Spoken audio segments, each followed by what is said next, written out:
The human ear is made up of three parts: the outer,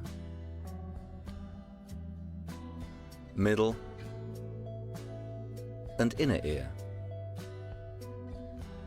The outer ear consists of the pinna, which serves as protection for the delicate inner parts of the ear, and the external auditory meatus, the ear canal, which collects sound and directs it towards the eardrum.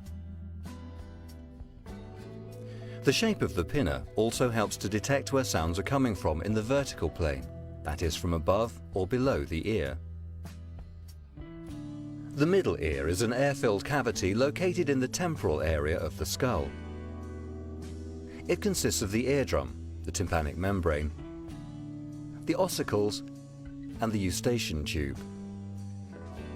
The tympanic membrane is concave with an area of between 60 and 90 millimeters and an average thickness of just 7/100ths of a millimeter, and it has a very rich blood supply.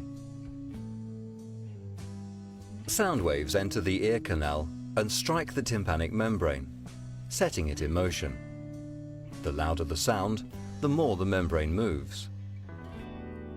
The middle ear also contains three small bones, known as the ossicles.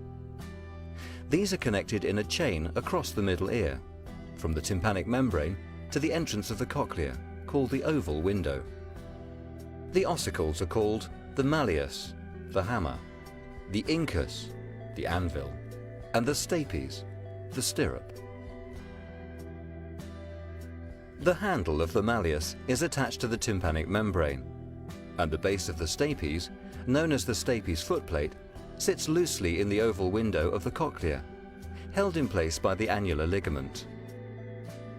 The tympanic membrane vibrates in response to sound. The eardrum moves the malleus, which in turn moves the incus, and then the stapes, the footplate of which moves in and out of the oval window and transfers the energy to the endolymph fluid in the cochlea. The inner ear has two distinct portions: the vestibular portion, concerned with balance, and the auditory portion, the cochlea, which is concerned with hearing. The vestibular portion is made up of three semicircular canals. Each canal has a swelling at one end, the ampulla, and two membranous sacs, the utricle and the saccule. These contain fluid and sensory cells, which move in response to head movements and travel to indicate the body's status. The vestibular system works in conjunction with the eyes and the receptor cells in the joints of the body to continuously maintain our balance. The cochlea appears as a coiled tube in the shape of a snail shell, with between 2½ and 2 3/4 turns. It is wrapped around the acoustic portion of the auditory nerve. If we were to unravel the cochlea, it would be about 35 to 40 millimeters long.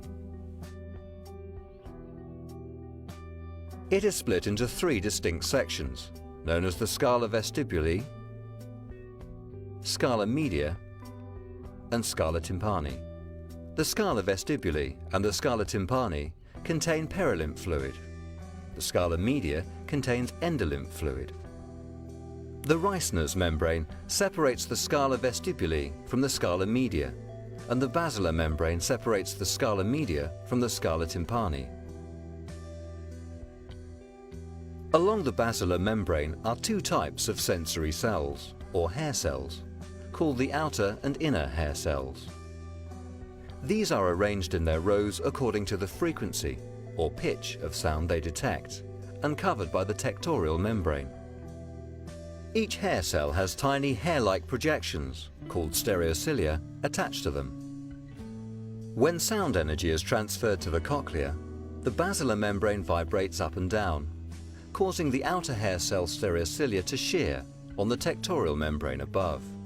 This shearing action causes the stereocilia to bend, which opens the ion gates, leading to chemical changes and a resulting electrical charge inside their cells.